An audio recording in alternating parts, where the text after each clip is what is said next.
Good day. Welcome to the Majik Parents Podcast with Bradley T. Morris. Celeste Morris. And in this show, we talk about the journey of parenting, homeschooling, homesteading, marriage, and all the things that fall under these hats and categories. So, life. Yeah, life. We're lifing with little ones. Life with little. Maybe we should change the name of the show to Lifing with Little Ones, but it. that's probably already taken. So we'll stick with the Majik Parents Podcast because hopefully this inspires you in your life to becoming even more magical parents than the magic parents you already are. Mm-hmm. Today's theme of the episode is around building a village around your children. Most of us living in this Western society, if you're in the Western society that we are in, this part of the world, we're not necessarily, we haven't had village for a very long time. And it's not a part of the culture. A lot of us live in isolation, in silos, in the whole nuclear family unit where we are individuated and separated from the collective of people who can help care for you and your family and the little ones in your life. And we have, since Soren was born back in 2016, we've done a lot of little things that have made a very big difference in helping to raise him to have what feels like a village, a modern day village in his life. And sort of. It's not perfect, but it is. It's what we got. It's what we got. So we're going to share some of the things that have worked for us and hopefully can inspire some action in your life if you are one of those people that feels like you're relatively isolated. So we're going to talk about a men's group I started.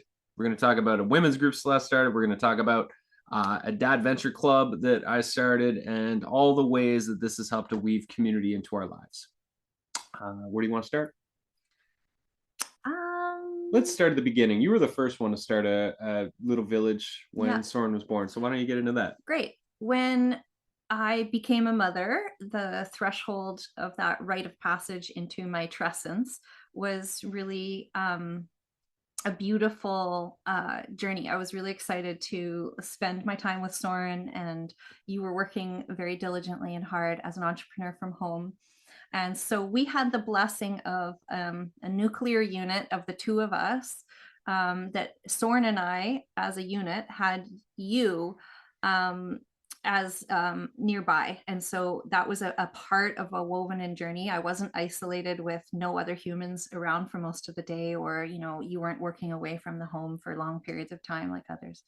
So that was the start. And then because we live on a rural island, we don't actually have a lot of, at this point in our life, a lot of parent friends. So we sort of initiated into parenthood with a baby, and then we realized we needed to have more friends with babies and children to relate to. And what I did was I connected with my midwife, who mentioned that there was over 20 babies born in the same 2-month span that Soren was born. And then she said that there was also about 50 babies born in that year of 2016. And so I thought to myself, who are these other, it's a small island. I'm thinking, well, who are these people? I really want to meet them and I'd love to hang out with them. And so what I did was I had 6 friends. I met a woman at the lake. We were swimming when I was pregnant.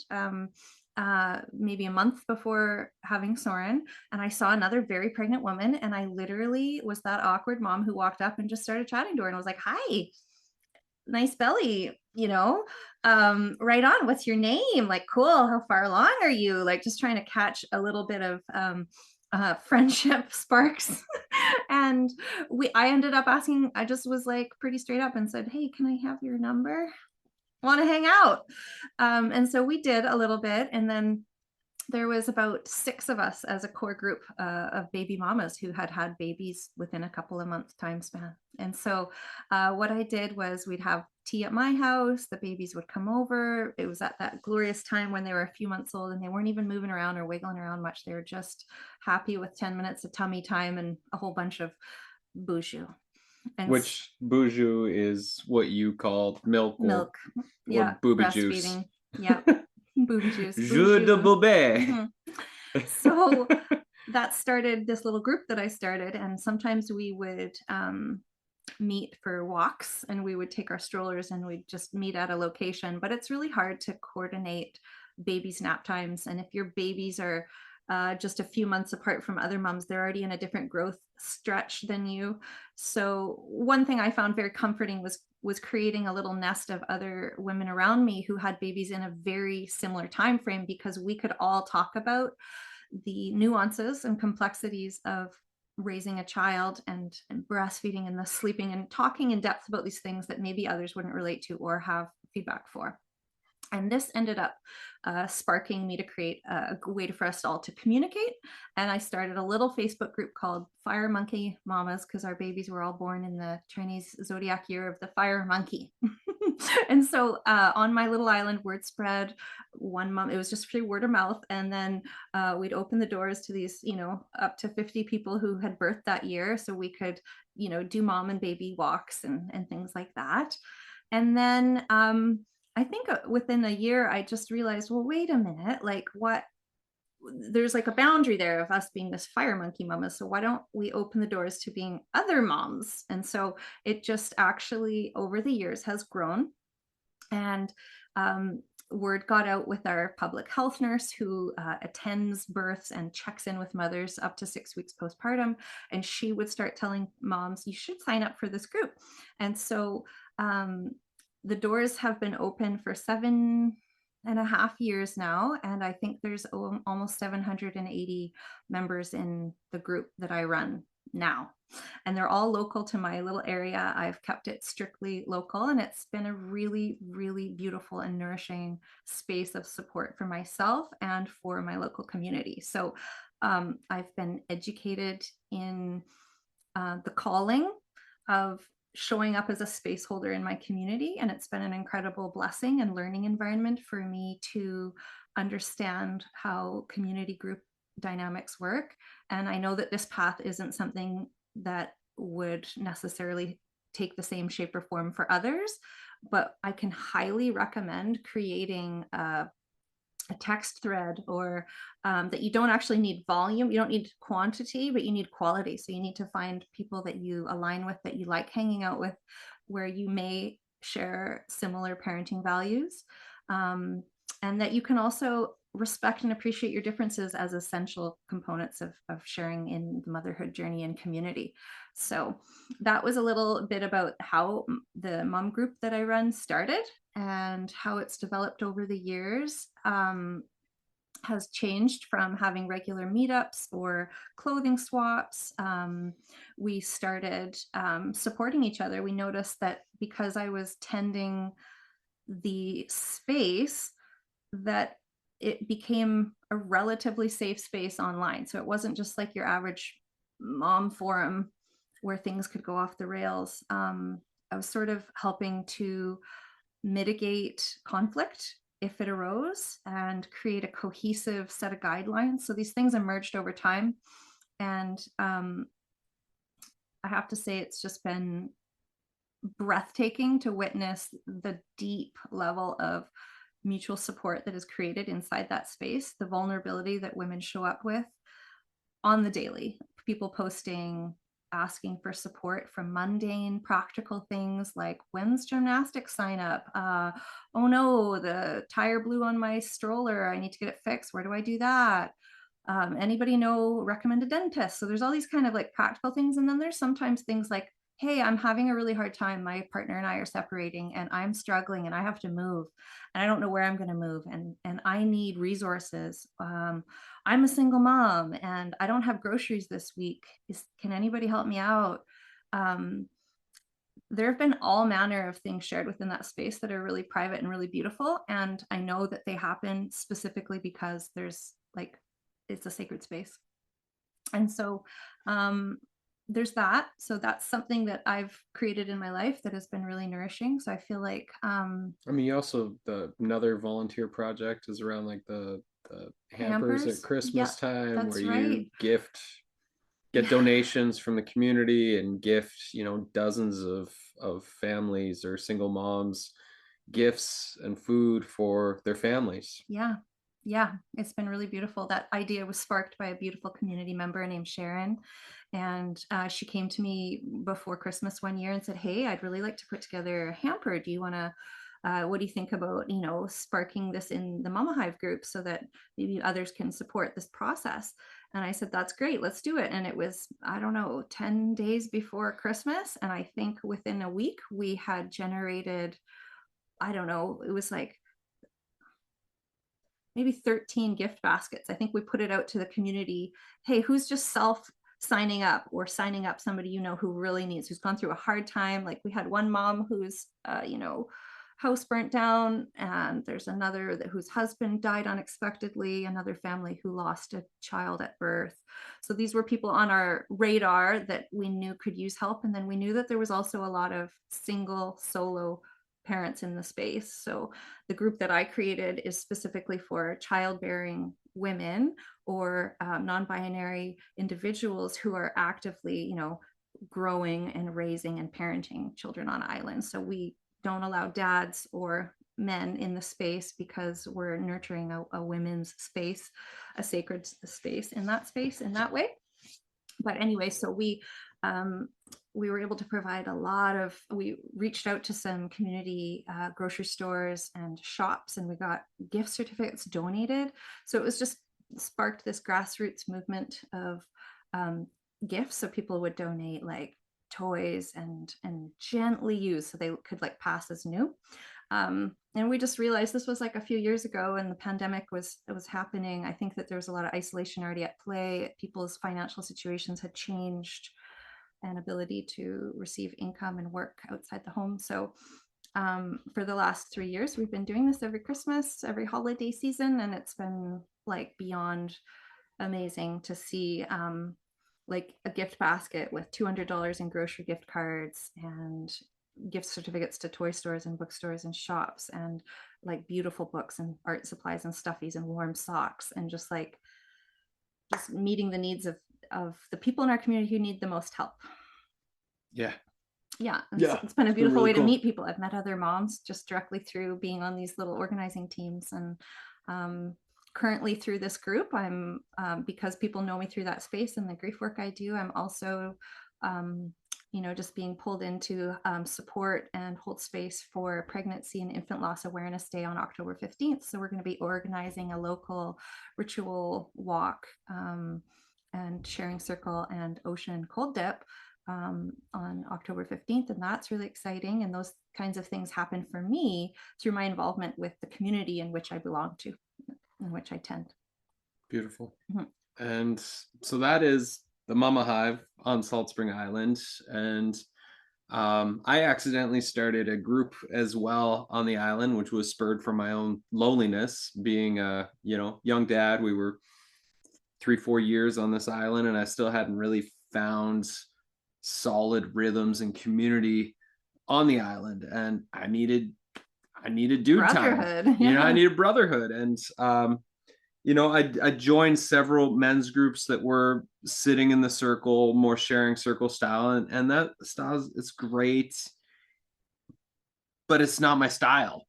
And so I invited a group of guys that I was buddies with, and we went on a hike the one night, and it was great. We had an awesome mountain hike, and we're like, let's do this again next week. And so literally 5.5 years later, we meet every Tuesday night.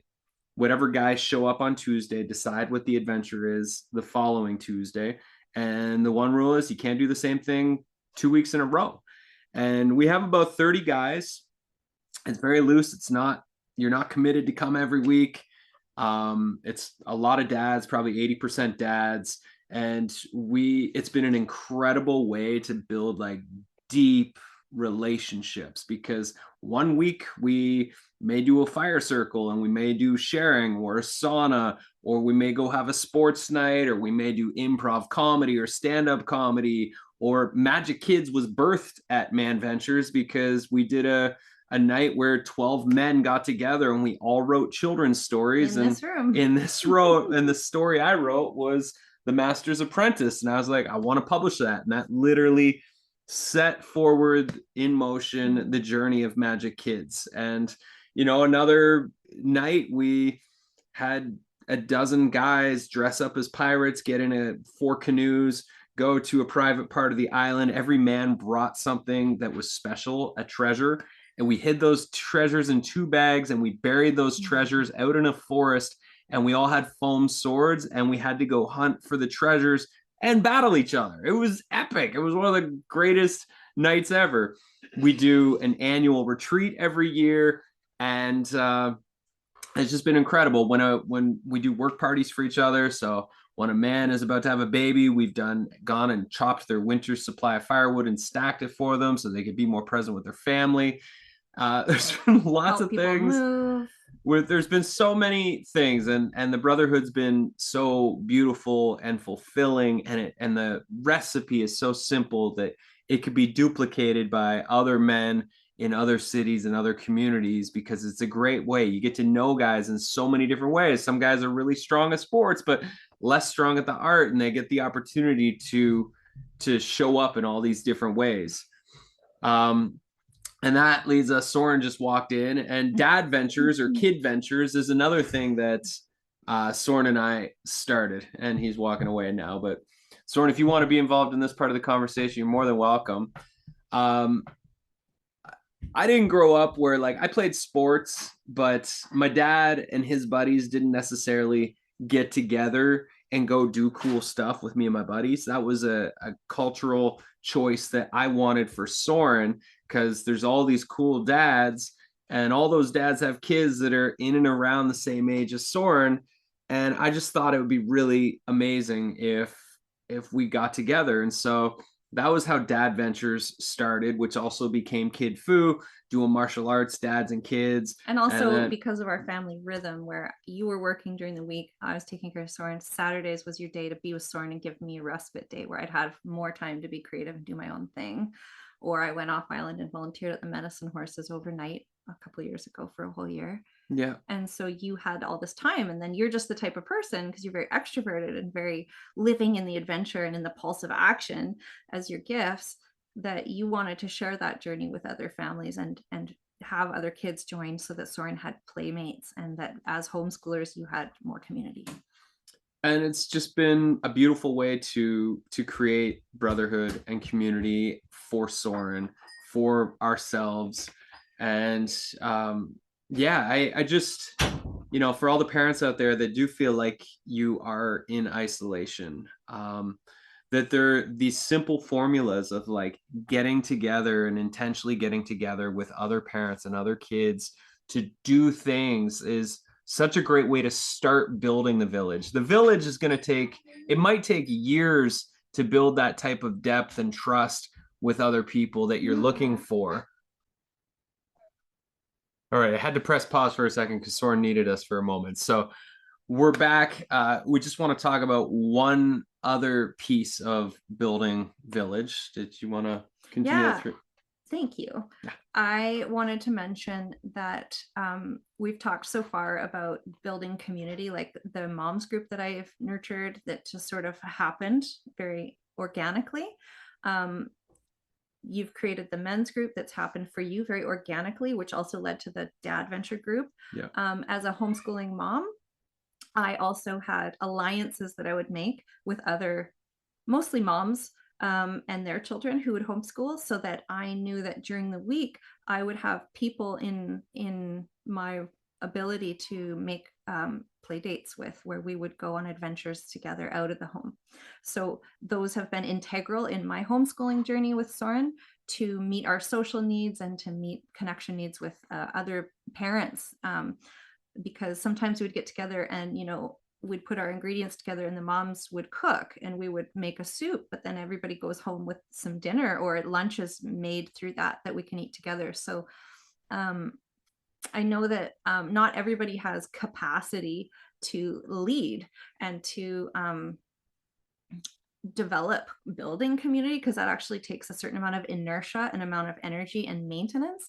And these things that have happened very organically for us have also stretched me personally. I can only speak for myself, but there's been times with hosting the moms group where I haven't had the bandwidth to show up as the leader in that space and plan meetups and put the anchor. But I find that, even which I've noticed with other mom parents and stuff, is everybody's busy in their family orbits. And so if you are low capacity to throw out those anchors, do what you can, but lean into places where you can lead a little bit and just reach out to people, make the date. If you Sometimes you're in a place where it's actually like, you're like, I can't plan 2 weeks ahead. Like, I don't even know what's happening in 10 minutes because that's where life is at. I totally understand that. And still, you can possibly make arrangements with people where it's a loose, like, we're holding space for this and we're aiming for it. And even though we're going to check in the day before and we're going to check in the morning of to make sure that our timing is right, but let's really do this thing. I want to talk about mentorship as Mm-hmm. well, because we talked about this in the last episode, just how, the importance of mentorship. And Soren, I have this friend Ison. He's got, he's 60 years old. He's got 6 black belts. He's a really cool wizard. And so we have And been Soren would always light up practicing. around him. We've been And practicing martial arts with Ison on and off since Soren was 3.5. And now there's this amazing connection. We see Ison out in the community and we all start sparring wherever we are. or And talking and just a engaging. lot of the time it's sparring though. It's a lot of martial arts and wrestling and playing and that. It's beautiful to see that. And it's become like a really awesome part of my relationship with Soren, because Ison passed on the martial arts gifts to Soren and I, and now it's a part of how Soren and I relate through wrestling and play fighting. And also, we've hired other mentors throughout the process. We have another friend of mine, Brandon, who was a wilderness educator. And so Brandon came a few times last summer, and Soren still gets lit up every time he sees Brandon. He still talks about Brandon. Like, Brandon made a lasting impression on Soren just coming 4 times. And we ran into Brandon at a community event just a couple days ago, and Soren hasn't seen Brandon in over a year, probably, No, or he's seen him like 6 months or something like that. Yeah. So not often.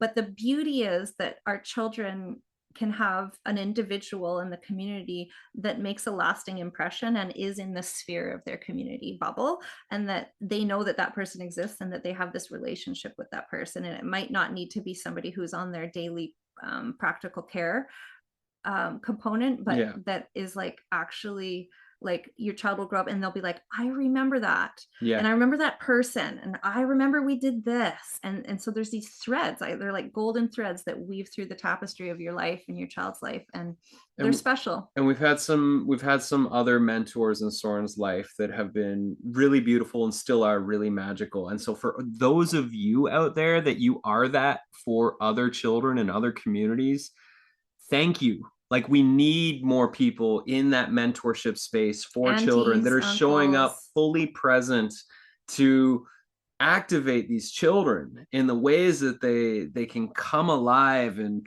open their imaginations and access their creative gifts and their brilliance. And We've been disconnected from village life, but I believe it's innate in villaging that we consider our children, that you see children out and they are everybody's responsibility to a certain degree. So, yeah. And Thanks. so this has been our journey. Our intention is creating village, and we're doing what we can in our life based on where we live, the part of the world we're in, the community that we're in. And it's not easy, like showing up and running these communities. It's like, it's not convenient. There's some weeks for my men's group and that I would just prefer to have a Tuesday at home, but there is this like tending to the fire that needs to happen. And I started the thing and I'm keeping it going. And it's an important part of my life. It's an important part of the life of the brothers and the fathers that are in there. And same as the dad ventures, it's important for our children to see their dads playing and having fun and adventuring. And I didn't get to see that enough with my dad, and I know the impact that has on Soren to see his dad lit up and having fun with him. It's magical. And life is up and life is down and life is all around. And so when we have more community members in our life, we have more people that we know are there to have our back when things get hard or when our needs arise. One of the harder things is asking for help. So creating regular hangouts gives you an opportunity to check in with people and ask them how they're doing, and ask, and get your own needs met through your community. And that's one more little thing we'll touch on is we're really blessed to share this little piece of land that we're on with friends of ours who have two kids. One of the boys is the same age as Soren, and they play quite often, and that we I think tend I heard gardens Soren run outside together. to go say hi to him right now. we tend garden space together. There's a small orchard. We do dinners together. We cook for each other when we need to. And we'll circle up and hold space for each other. And even though it's not like on the daily that we're all connecting, there is this like family pulse of like we're lifing together. Mm-hmm. And we have this, hey, you need me to watch the kid for an hour? Or hey, you guys want to have a date this afternoon? Cool, we'll take the boys and let them hang out and play, and you guys have a date. Like there's this beautiful reciprocity that is existing. So maybe as an exercise, make a list of some of the people that are in your life that you want to do life together with more deeply, and communicate that intention to them and see how you can step in closer and more fully together. And it doesn't have to be this grand commitment of sharing land and that, but you could do more meals together, you could have more adventures together, and see how that villaging blossoms from there. I just have to say the same things that you just said over in my own way, because yes, totally. I feel like we always had these ideas of village and community being buying in on land together and having cohesive, like that whole type of experience for a lot of people. But really it's like, get to know your neighbors and reach out to the people in your community, even if our neighbors didn't live right next door to us, which they do. And the proximity is key in our experience of sharing a garden, and we share watering. For the first year, we decided, hey, I'm over here in my house cooking dinner every night. So are you. What if I just made more on Monday and give you half, and then you make more on Wednesday and give me half? And we started to do that for the first 6 months of our relationship when the neighbors moved in. And it was so incredible to be like, oh my God, like dinner is being delivered tonight, or we get to share neighbor time with the dinner time with the neighbors tonight. Yeah. And that we had a garden plot when we moved here. And then when they moved in, they said, hey, we're new to gardening, but we recognize that we get all the sun over here, and we have this idyllic garden space. Do you want to share it? And we're like, yes. Now we don't have to drive far away from our house every day to go water the garden midsummer, when we'd rather be at the lake after work, after you're done work. And so we've made mutual benefit through our bond of affection with them, through our ability to just care for each other. And then we've gone through little seasons where we might not be able to hang out as much. Like my mom went through heart surgery and we weren't visiting with very many people. We were keeping our bubble even smaller than small for a little while. And so even during those times, it's like there's like little hardships that arise that we could just have food sent back and forth without even sharing the meal together. And just knowing that each other are there is just like, Nisha said it the other day. She said, I don't feel isolated as much as I would if you guys didn't live next door. Like I know that you're there, and I feel insular sometimes, but not isolated, which is a huge difference. And I think that's really beautiful. So just getting to know your neighbors and actually like reaching out and caring more and sharing more. And so like being generous with your time, being generous with your resources, going to your friends who have a farm and saying, hey, do you need some like sweat equity put in here? Do you want me to show up for a work party? Like, I just want to help you. And then those friends are going to be the ones who are going to drop off like 2 cases of apples on your doorstep in the fall.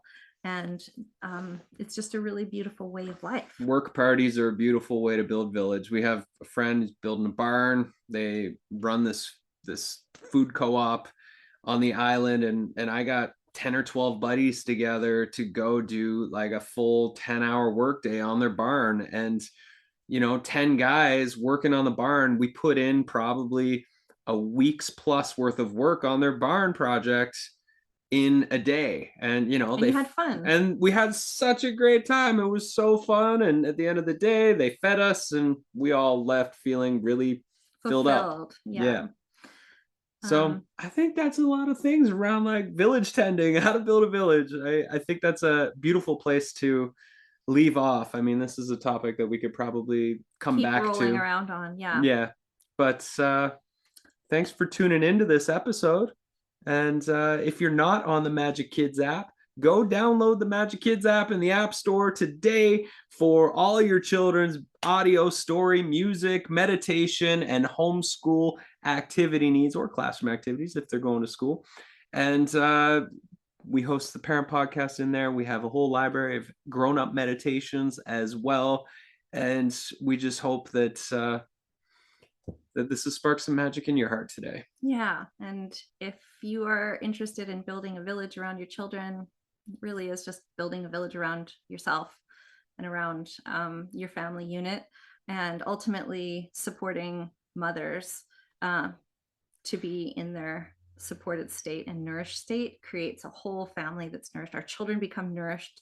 So I would just wanted to add as a last note that like creating community around your child is actually creating a community through you. And so this is what we're sharing today, is just how community has moved through us and been blessed, and that we've been blessed with. So moving from a mindset or worldview of isolation and just letting go of those cultural habits and embracing the deep belonging that is required to put in the hard work of community, and to move through hard conversations when needed, and to move through conflict resolution, but to show up for the good stuff, show up, celebrate when it's hard, celebrate when it's great, and just ultimately that we're better together. Amen. Thanks for tuning in. Lots of love. Hear us next time. Bye. Bye.